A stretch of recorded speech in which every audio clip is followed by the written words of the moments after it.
What's going on, everybody? Welcome back to Imagining Tech.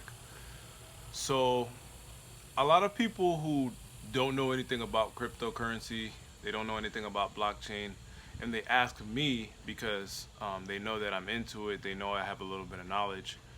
They usually ask me like the same questions, and usually those questions all kind of center around Bitcoin, and they want to know like, should I buy Bitcoin? That's really the number one thing people ask is, should I buy Bitcoin? what what makes Bitcoin valuable? What makes Bitcoin, how do I know Bitcoin's going to go up? And honestly, I hate that question just because nobody can tell you whether or not something's going to go up. Any asset is a subject of the market. You know what I mean? I know that's not the sexy answer to hear, but that is the case. Now, I can only explain why, to me, I think an asset like Bitcoin can be valuable. And it's the same reason that an asset like gold can be valuable. If you look at the price of gold, the gold market is what, like $8 trillion? Is there any real reason that gold should be $8 trillion? And what I mean by that is, yes, gold has an intrinsic value.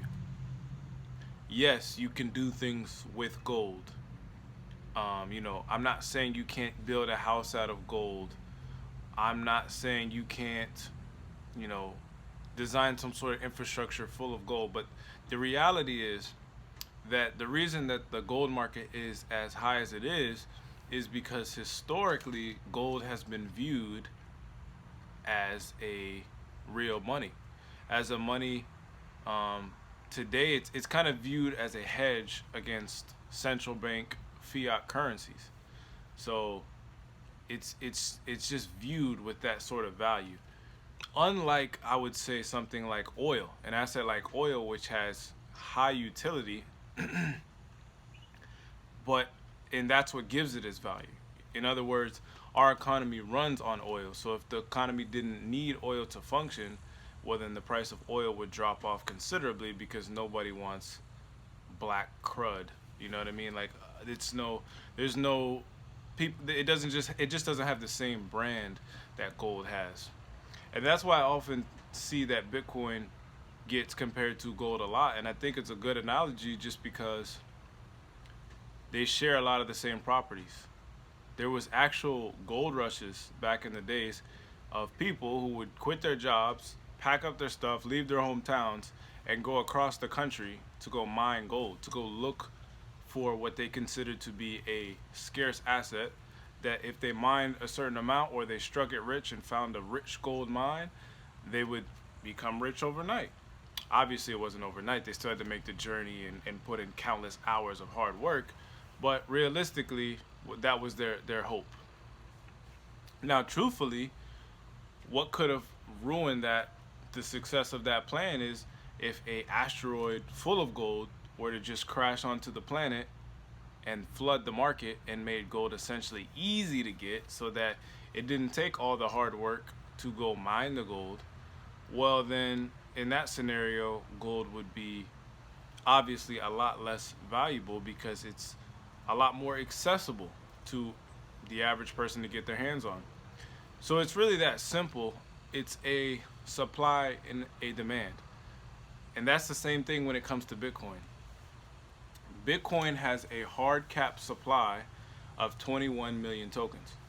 So there is the supply and then there is the demand. If gold can be valued at $8 trillion, why can't Bitcoin be valued at $8 trillion? Now, this is not to say that it has to be. Obviously, like I said, the market can always push in and push out what it likes. But if people have a attachment to Bitcoin and they see Bitcoin as a safe haven, as a hedge against the fiat currency system that exists today, well, then I certainly don't see why Bitcoin doesn't have some sort of value, couldn't have some sort of value to some people. Now, taking it a step further, because like I said, everybody wants to know about Bitcoin in the beginning.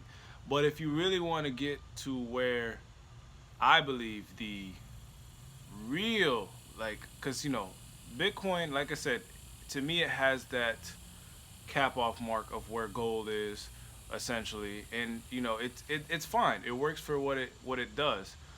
But realistically, I think we have left the age where people are looking for a scarce resource for value. And let me explain why.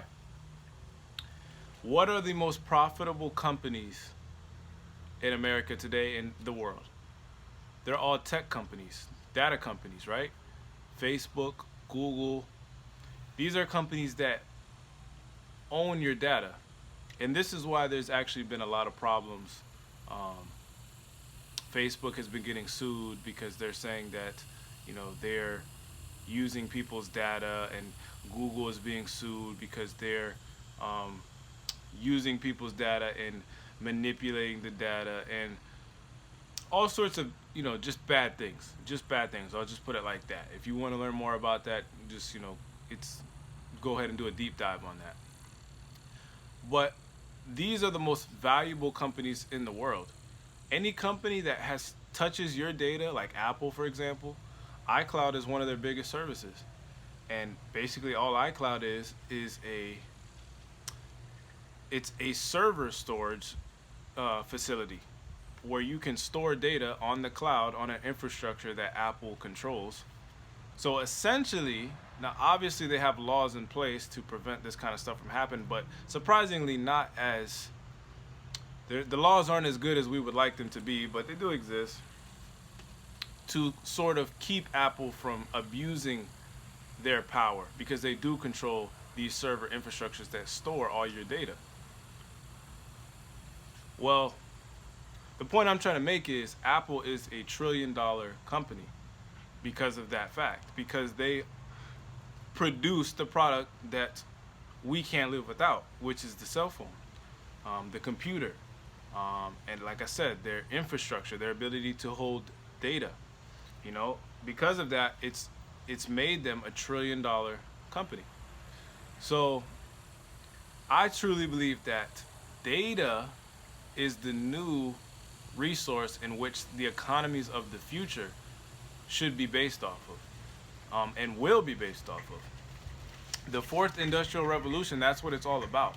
We went from gold, and then we had the industrial revolution where we had everything oil powered, the oil powered engine, we had the Model T, we had the assembly line, we had, everything in the economy ran off of oil. So oil became a commodity that jumped overnight and was now essential for the world to function. So every country needs oil.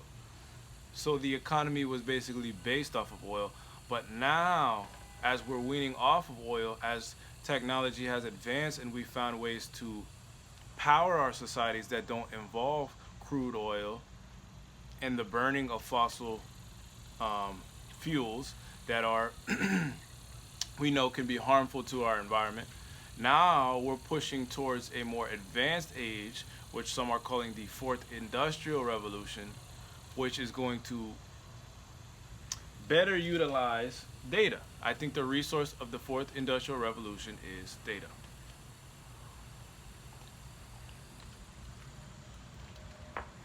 Now, what's incredible about this is that I truly believe that what makes this fourth industrial revolution different than the last two movements that we went through as a society is that this is based on data, and data appears to be a limitless resource.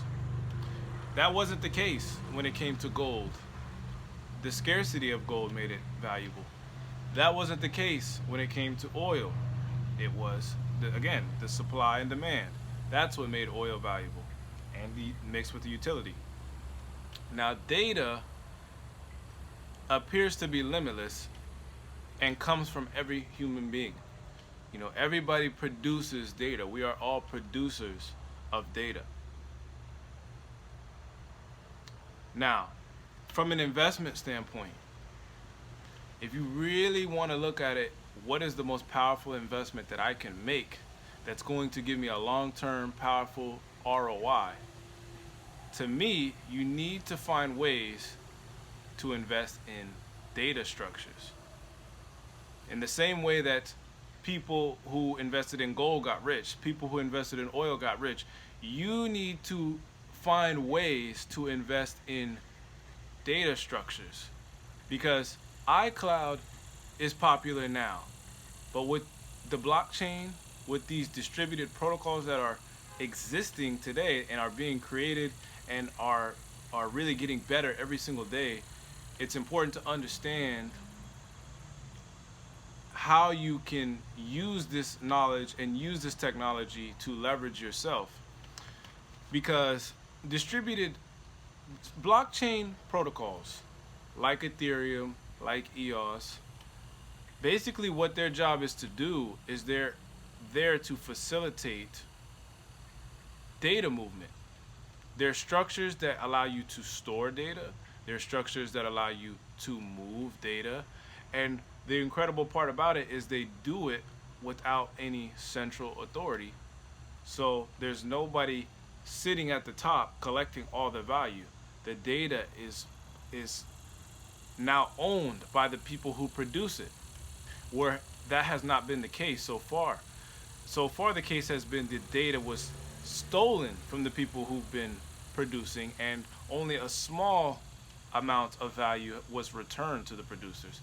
Yeah, Facebook is a free service to use. Anybody can sign up and make a Facebook account and go live, and all these things cost money and resources, but it's a fraction of what Facebook can actually make off of you, the producer. And that's what we have to come to realize. In this fourth industrial revolution, we are the producers. We are the resource. Attention is the resource. Everything will become automated very soon. By 2030, a third of the jobs in America will be cut. They'll be cut into a third. What does that mean? That means an increasing movement towards automation. More jobs being taken, more robot trucks, more machines that cash you out when you go into the grocery store. Less and less need for human labor. What makes the human being valuable, what is a scarce resource in the fourth industrial revolution, is your unique ideas. Your ability to be creative, your ability to express, your ability to share. Because every form of labor, it's not going to be long before a robot can be programmed to do it much better than a human being. So that's what the fourth industrial revolution is all about. It's all about blockchain. It's all about owning your own data, and it's all about having this period of renaissance where people can be themselves, share themselves, express themselves. And back to what owning protocols like Ethereum and like EOS are like owning infrastructurally the transit system or the roads. Everybody who needs to go on the Ethereum protocol needs to pay Ether, their native token, in gas to use it. So in order to use these protocols, you do have to, in a sense, pay to play. Now, what you have to realize is that data is going to be an asset of the fourth industrial revolution. So if data is going to be the major asset, how will we value data? Who will be the winners? Who will be the big players that win off of this asset switch? Because in every single revolution, so to speak, in our society, there's always an asset that benefits greatly, and there's always players who benefit greatly. In the industry of gold, you had the gold miners, you had the people that got in early who went out, mined gold, created gold companies, and now they're rich to this day because they have massive amounts of gold.